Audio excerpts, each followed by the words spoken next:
Arsenal just lost 1-0 to our North London rivals in preseason. Yes, it's just preseason, but there are some warning signs that Arteta cannot ignore. Let's break down what went wrong, what we've learned, and what we need to do going forward.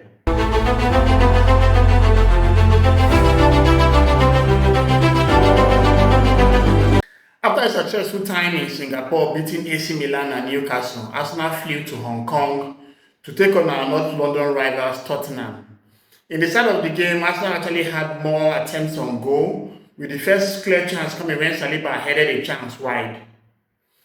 However, Tottenham actually almost scored the first goal when Pedro Porro swung in a free kick that evaded everyone in the danger area before clipping the post. That was a warning sign for Arsenal, and clearly they did not take heed to that. Arsenal tried a different tactic with David Raya playing a lot of route one balls, exposing Tottenham's high line, but the defenders like Mickey van der Ven had enough pace to recover. There was an opportunity when Raya punted the ball and Kai Havertz flicked it to Declan Rice, who went through on goal, but his chance went over the bar. Tottenham continued to have the better chances, with Mohamed Kudus having a shot that was deflected to Wilson Odobe, but Odobe's place effort clipped the post and went wide. Then there was the chance for Richarlison, a very clear-cut chance from 2 yards out from a corner kick, but somehow he contrived to miss when a gaping goal was just there for the taking. Eventually, Arsenal was exposed when David Raya was way miles beyond his line, passed the ball to Lewis Kelly, who had 3 Spurs players close to him. He was rubbed off the ball and was hoping for a foul. However, Pape Sarr noticed Raya was way off his line, so he lobbed the ball spectacularly over Raya to make it 1-0. That was pretty much the last action in the first half. In the second half, Arsenal never really took their foot off the pedal, with a couple of half chances from Zubimendi and some other players, but that was it. There was even some concern when Leandro Trossard came in as a sub for Martinelli and had to leave again as a sub for Reece Nelson. With Gabriel and Calafiori out, we're not going to ask Leandro Trossard to release some injured players ahead of the new season.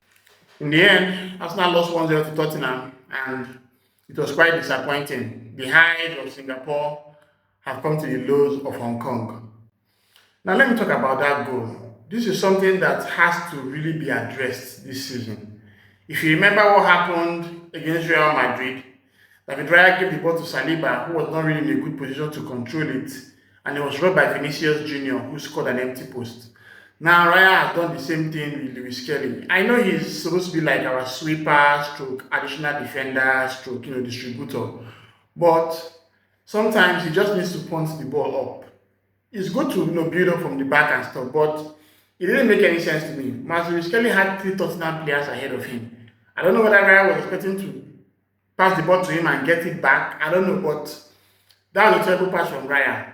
And of course, he was exposed and punished for it. Imagine it's been a high-profile match and that's how we lost the game. Next match, we just keep playing. And obviously, you know how it is with Arteta, he can be very ruthless when it needs to be. So these issues have to be curbed. I don't like the fact that sometimes we tend to be overconfident in how we play at the back. It's good, but sometimes it has its bad parts to it. So I'm just hoping that this should not repeat itself in the season, and Raya would have gotten the right set of discussions from both the goalkeeping coach Iñaki Kana and his manager Arteta. There was also a bright spark seeing Viktor Gyokeres coming for the first time in an Arsenal shirt. He came in the 7th minute for Kai Havertz, and of course that was something that we looked out for. We're hoping to see him get some minutes. Obviously, he just had one training session, so I didn't expect him to start the game. But when he came on as a sub, he never really got off the ground. He didn't really have any opportunity to show his stuff.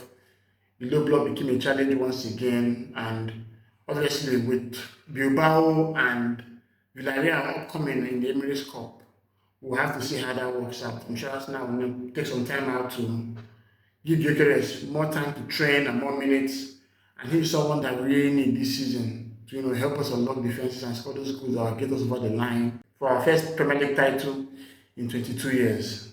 To player ratings, I'll give that player a 5.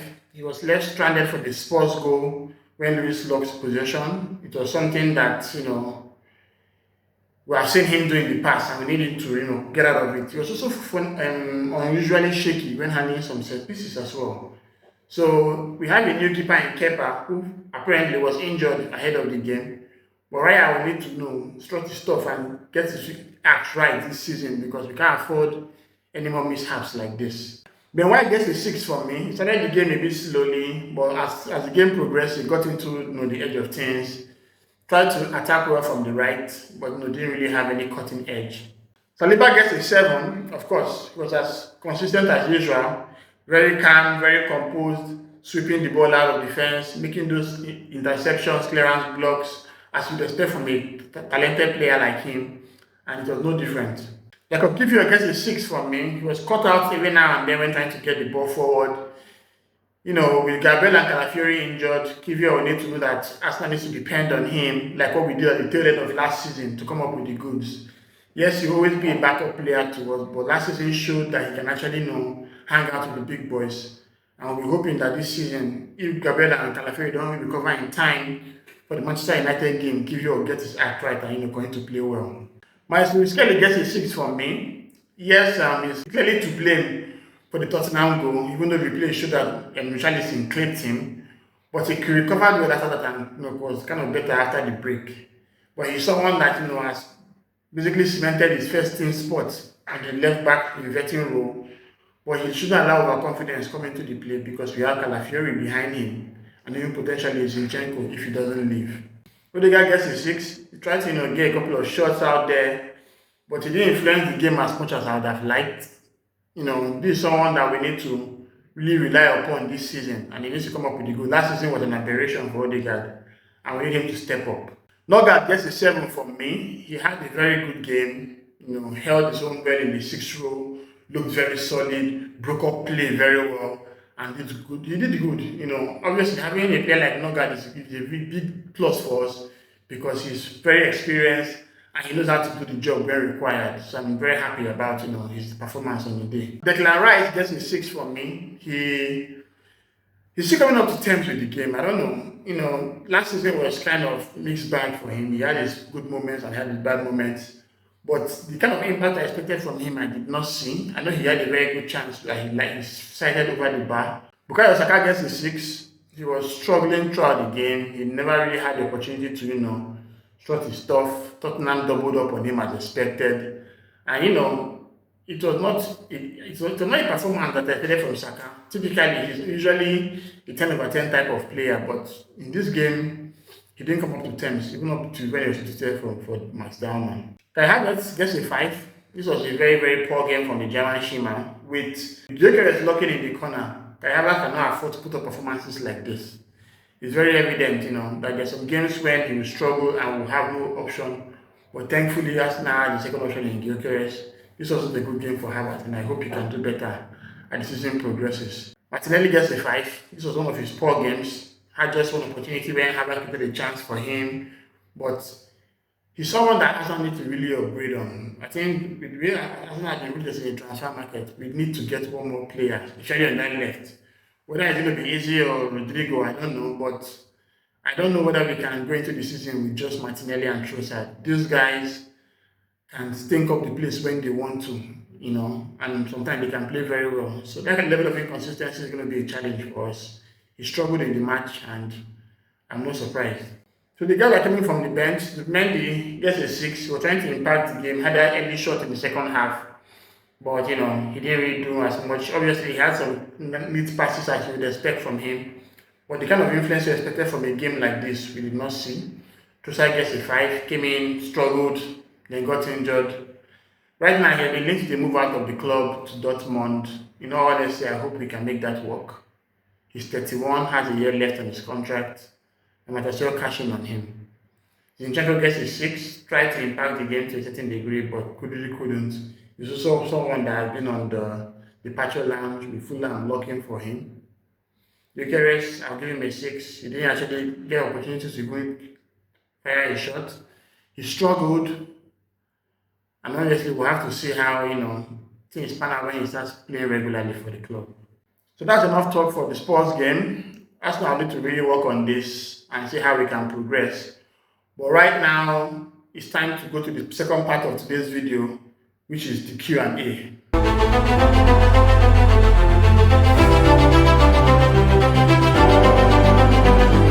So in my bid to continue to serve you guys, well, I decided to create a new section in my videos called the question and answer sections, where different Arsenal fans or football fans will actually ask questions about some games, and we can discuss about them in the post.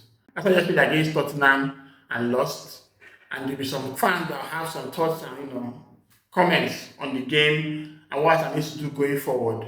So I feel this is a good opportunity to start this series, and going forward, my videos will have these sections. So the first question comes from Chooks from Galactico, and this question is very simple. Is Odegaard back or not, or should Arsenal prioritize Eze? I don't know if Odegaard is back. I think it's something that he has to get into.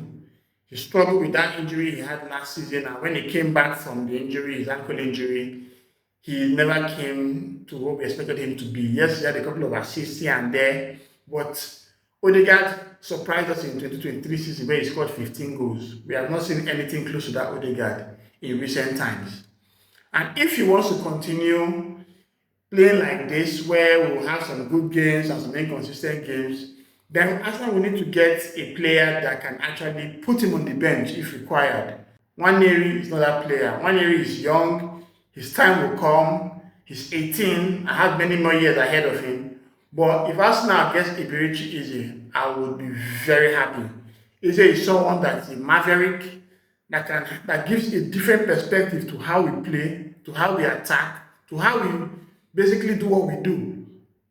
And the good thing about Eze is that he can play on the left wing if Martinelli is messing up. He can also play as an 8 if Odegaard is not coming up to scratch.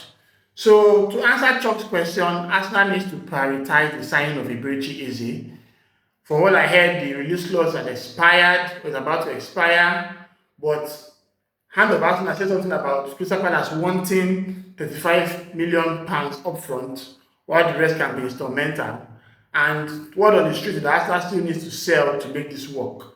So with the likes of Zinchenko, with the likes of Trossard, with Nelson, Lokonga, Kalheim, Fabio Vieira, all about to leave the club for a certain amount of money, Arsenal should have enough in the tank to go ahead and fight to get Eze into the team. Eze is someone that will do so well in the club, and we can't wait to have him when he eventually comes. So to answer your question, Chooks, the first part is Odegaard back or not? I don't think he's back. I'll say he's coming back soon, because this is preseason. You need to get into the hang of things as expected. But should Arsenal prioritize Eze? Absolutely. Arsenal needs to prioritize Eze, because that's going to be a player that will do so well for us. So this is a question from Kenneth Tukanwa, asking whether we can step up when it matters.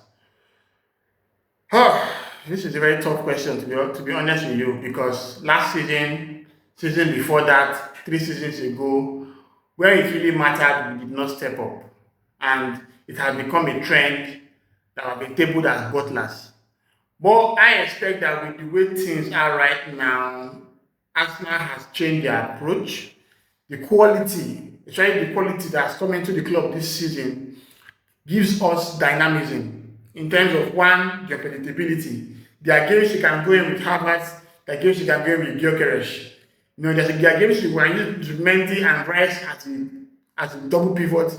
There are games where you can bring in Nogard. As I made great strides in personnel recruitment, and we expect this to also go into the tactics. Arteta has even made it clear in one of his press conferences that it's very unpredictable. So when it matters this season, it's still up for question, but it's left for Arsenal to show it to us.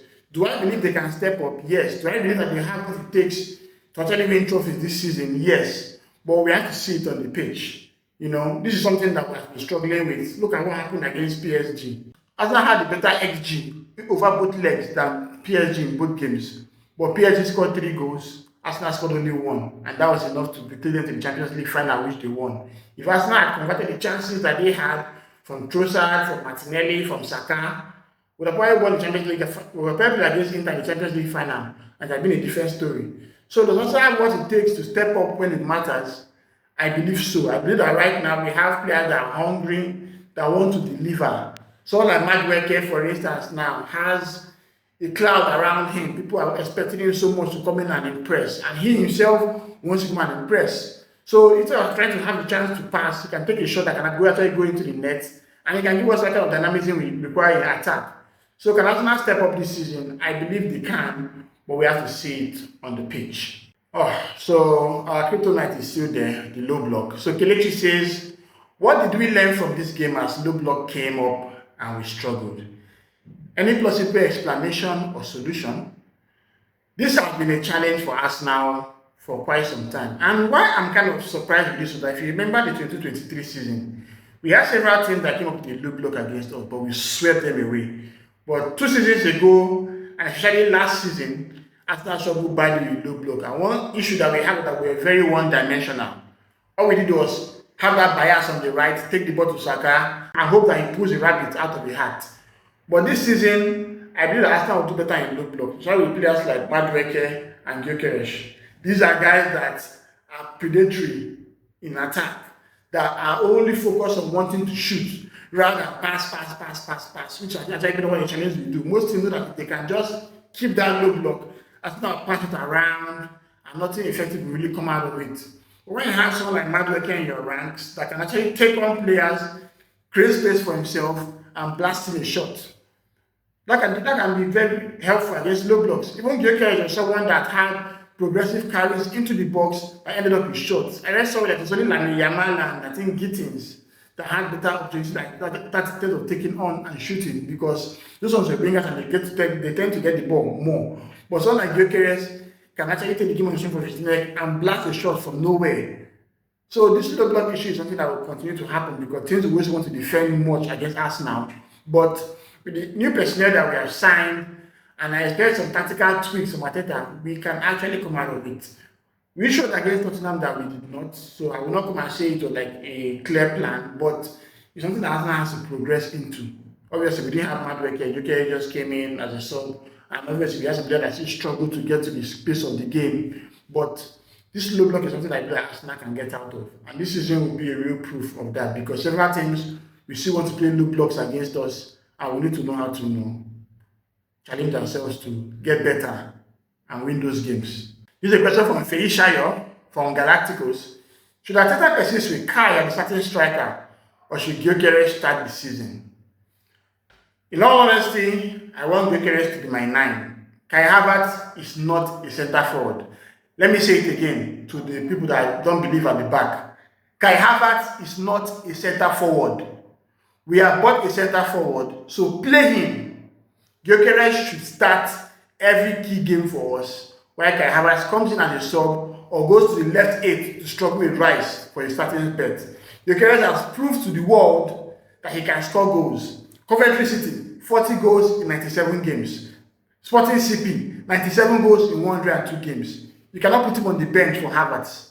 I believe that Gyokeres was brought to lead the line, and he needs to lead the line. Arteta cannot. I know Arteta loves Havertz, talks about how we should show him some love and blah blah blah. But if he really wants to win the league, then he needs to start Gyokeres for the season. I need Gyokeres at the start of the game against Manchester United in Old Trafford. I don't want Havertz to start that game as a centre forward. But sadly, that would probably happen. But Arteta would want to say Gyokeres is trying to adapt to the league, blah blah blah. When Man City signed Erling Haaland, they played him for the very first game against West Ham, and he scored. But then again, they didn't really have any other centre forward in their team though. But they had Alvarez, yeah, they had Alvarez at that time, but they started Haaland. They can't really compare. So what I'm saying is that with the pedigree that Gyokeres has shown in the previous clubs, he needs to start. I'm really hoping that against Athletic Bilbao and Villarreal, Gyokeres will start as a 9 to get into the hang of things. I don't want him to play as a sub. There will be times when he needs to rest. Maybe we're playing against Sunderland or something at the Emirates, and now we can actually kill them up, fine. But after the first 5 games, Manchester United, Leeds, Liverpool, Nottingham Forest, Man City, Newcastle. That's 6 games. Those are very tough opposition, and we will need our best players. I would hope, and I want Gyokeres to be our 9 starting the season. So Feisha, to answer your question, Gyokeres should start the season as the 9. And finally, from Retro Stan, last season and this season, more of the same boring tactics. Will Arsenal's new signings bring much more fire to the belly for Arteta's Gunners? Yes, they will. Because let's break it down. You have Kepa, a goalkeeper that has played in Chelsea and Real Madrid in Bournemouth, and also played for Spain and wants to be the number one. He didn't come to not just to be a number two, just to settle for a place on the bench. No. In his first game for the club against AC Milan, he saved 3 penalties. Just to ring in the ears that, hey, I'm capable. Ryan is honestly almost clear number one, but someone like Kepa can actually challenge him because he's ready to challenge him. He even said it when he came that he's going to add much their competition to Raya. And with errors like what Raya did against Tottenham, trust me, Arteta is someone that does not look at things like that and take it kindly. If Raya makes another error like that, trust me, you go to the bench and Kepa will take his place. Now let's move further off the pitch. Busquera, that's a very young lad that obviously you're going to understudy Saliba. Saliba is really, really good. Busquera cannot take his place, no doubt. But Busquera is someone that can play in the Carabao Cup, play in the FA Cup, and most importantly, allow Saliba a rest. Saliba plays 60 games for us almost every season, or at least 50 plus, and that cannot happen this season. Especially when we're trying to battle for Champions League and the Premier League. Further up the page, you have Zubimendi and Nogard. These are 2 sixes that are very, very outstanding. Zubimendi is a massive upgrade on Partey, especially when it comes to progressing the ball and helping us with carries to the final third. Nogard is someone that spent quite time in the Premier League, played 196 times for Brentford before leaving to Arsenal, and he's someone that has fire in the belly to want to win trophies. Further up the pitch, you have Madueke, who came from Chelsea with so much baggage, so much fanfare, the petitions and all sorts, and he's someone that is ready to prove himself. Even Declan Rice said it in his interview that Madueke is going to shock us, he's going to surprise us, and we're looking forward to it because trust me, Saka is someone that doesn't have any competition, and all this while he has, because of the fact he knows that he doesn't have competition, he has been very lax in some games. Maybe he's just going to start again. But now we have someone like Madueke in the team who also challenges him in the England national team. Saka will have to bring out his best. And Madueke can actually also fight on the left-hand side with Martinelli and Trossard if we need to. Then, of course, the Gyokeres is someone that is on a revenge mission.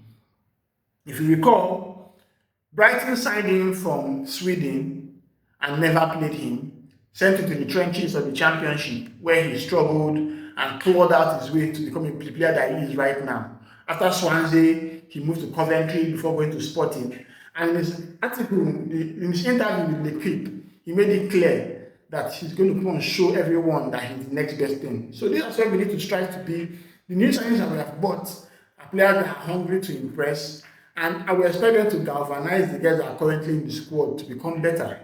Because obviously, see what happened when Fabrizio Romano announced the year we go for Gyokeres. Lewis Kelly was over the moon.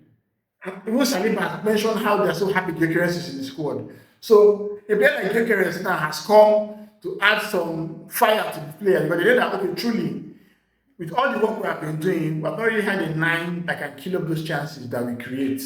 So a player like Gyokeres has come to add fire to the belly of the Gunners, and trust me, we are going to see it happen.